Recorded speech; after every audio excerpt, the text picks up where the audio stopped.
নদিয়ার সাহেবপাড়ায় কৃষকের জমিতে যেন ঘটল এক অবাক করা কাণ্ড। ১.৫ বিঘা জমির সব পটল গাছ রাতারাতি কেটে তছনছ করে দিয়েছে। আর সেই ধ্বংসস্তূপের মাঝেই মিলল একটি ২০ টাকার নোট, যেখানে ছিল দুজনের ফোন নাম্বার লেখা। প্রশ্ন একটাই, কৃষকের ফসল নষ্ট হলো, কিন্তু এই রহস্যময় নোটের আসল রহস্য কি? বিস্তারিত জানতে আমরা এখন সরাসরি চলে যাচ্ছি ঘটনাস্থলে। সেখানে আছেন আমাদের প্রতিনিধি ইকবাল মণ্ডল। ইকবাল, তুমি কি আমাকে শুনতে পাচ্ছ? আসলে কি ঘটেছে ওখানে? তুমি তো রয়েছো ঘটনাস্থলে, বিস্তারিত জানাও আমাদের। হ্যাঁ, আমি শুনতে পাচ্ছি। আমি এখন দাঁড়িয়ে আছি সেই জমিতে যেখানে রাতারাতি ১.৫ বিঘা জমির পটলের গাছগুলো গোড়া থেকে কেটে দিয়েছে দুষ্কৃতীরা। ক্যামেরায় দেখানো হচ্ছে একেবারে গোড়া থেকে কেটে ফেলা গাছগুলো। কৃষকদের পরিশ্রম আর ভরসার ফসল মুহূর্তেই শেষ হয়ে গেল। সবচেয়ে বিস্ময়কর বিষয় হলো, এখানেই জমির মধ্যে ফেলে রাখা হয়েছে একটি ২০ টাকার নোট। সেই নোটে লেখা ২টি ফোন নম্বর।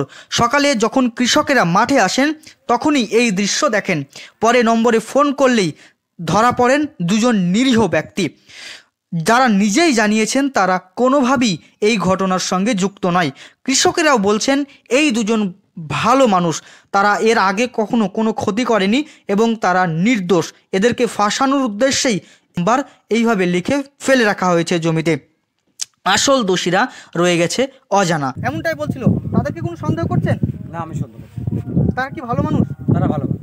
আচ্ছা, তাদের নাম্বারই আসলে লিখলো কেন? সেটা বদমেশিকে কেউ লিখতে পারে, চক্রান্ত করে ফাঁসানোর চেষ্টা করতে পারে। আপনার কি কোনো শত্রু আছে? আমার কোনো শত্রু কার সঙ্গে কাজে ঝামেলা হয়েছিল? না, আমার কাজে ঝামেলা কার সাথে। আপনার কতটুকু জমি এই জমিটা? এই জমিটা ১.৫ বিঘা। কখন এই কাজ করেছে? এটা কখন করেছে সেটা বললো সন্ধ্যে রাতেই করেছে। এটা মানে রাত্রে ফুল ছুঁয়াতে আসে, তখন দেখেছি যে গাছে ফুল ফুটেনি। সকালবেলা এসে দেখছি এই ব্যাপার, তাছাড়া অন্য কোনো ব্যাপার নেই। তারপর আমরা বলবো যে কতদূর কী করা যায়, তারপরে ভাবনা চিন্তা করে দেখছি চলছে। থানায় গিয়েছিলেন? থানায় আমি কমপ্লেন একটা করেছি, থানায় এখনও যায়নি, থানায় যাবো। আচ্ছা, কি পুলিশে কি বলেছে? পুলিশে বলেছে যে একটা দরখাস্ত লিখে দিতে হবে, তারপর আমরা আসছি এসে স্টাফ পুলিশে এই কথা বলছি। কে বা কারা এইভাবে ক্ষতি করছে তা কিন্তু এখনো অধরা। আমরা আপনাদেরকে দেখিয়েছি একাধিক জায়গায় একাধিক জমির পটলের গোড়াগুলো কিন্তু ধরে ধরে কেটে দিয়েছে। কে, একজন নাকি একাধিক জন এই কাজ করেছে তা কিন্তু এখনো অজানা। স্থানীয়রা বলছেন এই ঘটনা একদিনের নয়। এর আগে দোগাছির একটি কলার বাগান কেটে ফেলা হয়েছিল, তছনছ করে দিয়েছিল কলার বাগানটি। তার কিছুদিন পর এই সাহেবপাড়ার আরও একটি পাড়াতেই, যেখানে গড়স্থানের পাশে একটি সদ্য দপিয়ে ওঠা কলার বাগান তছনছ করে দিয়েছিল কোনো দুষ্কৃতীরা। আমরা কেএনটিভিতেই দেখিয়েছিলাম সেই দৃশ্য। আর আজ পটলের গাছ। এখানে কিন্তু এলাকার মানুষ এসেছে, এই যে বড় একটি ক্ষতি হয়ে গেছে কৃষকের, তারা কিন্তু দেখতে এসেছে এবং সবাই এখানে দাঁড়িয়ে আছে। আমরা কথা বলার চেষ্টা করব। কি বলবেন? হ্যাঁ, তো দেখছি আমরা এসি তো গাছ উপড়ে ফেলেছে, এই দেখছি এসি। যে বা যারা কালটা করেছে একদম ঠিক করেনি, অন্যায় করেছে। আপনি প্রথম দেখেছেন? হ্যাঁ, ৩ দিন আসলাম, ৩ দিন দেখেছি। কি মানে এসে কি দেখতে পেলেন আসলে? প্রথম দেখে একটা গাছ দেখে আমরা আপনার কাছে ছাগলে ছেড়ে দিয়েছে, তো না, পরে দেখছি সব গাছই ছিঁড়া, সব গাছে ছিঁড়া দেখছি।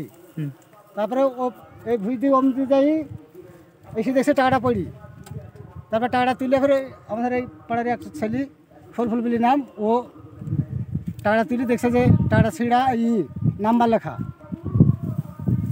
ঠিক, তারপরে কি করলেন? তারপরে টাকাটা নিয়ে আমরা আরও সব লোকজন আসলো, দেখলো, তারপরে সবাই দেখলো, বহুত মানুষ দেখলো। আপনারা ৩ জন যখন জমিতে আসলেন আর কাউকে দেখতে পেয়েছিলেন? না না। প্রশ্ন থেকেই যাচ্ছে, একাধিক ঘটনায় ধারাবাহিকভাবে কৃষকদের কে বা কারা টার্গেট করছে, কেনই বা এই নৃশংসতা চালাচ্ছে। এখনো পর্যন্ত কোনো সূত্র না থাকলেও ভুক্তভোগী কৃষকরা প্রশাসনের কাছে দাবি জানিয়েছেন দ্রুত তদন্ত করে দোষীদের শনাক্ত করার জন্য। ধন্যবাদ ইকবাল। তারা সরাসরি দেখছিলেন নদিয়া জেলার সাহেবপাড়ার সেই জমি, যেখানে ১.৫ বিঘা জমির পটল গাছ একেবারে গোড়া থেকে কেটে নষ্ট করা হয়েছে। আমাদের প্রতিনিধি ইকবাল মণ্ডল মাঠ থেকেই দেখালেন কেটে ফেলা গাছের দৃশ্য। জমিতে পড়ে থাকা রহস্যময় ২০ টাকার নোট, কৃষকদের বক্তব্য এবং স্থানীয়দের প্রতিক্রিয়াও, সব মিলিয়ে এটা স্পষ্ট একটা পরিকল্পিতভাবে কৃষকের ক্ষতি করা হচ্ছে। আর এর নেপথ্যে কারা রয়েছে সেই প্রশ্নের উত্তর এখনও অধরা।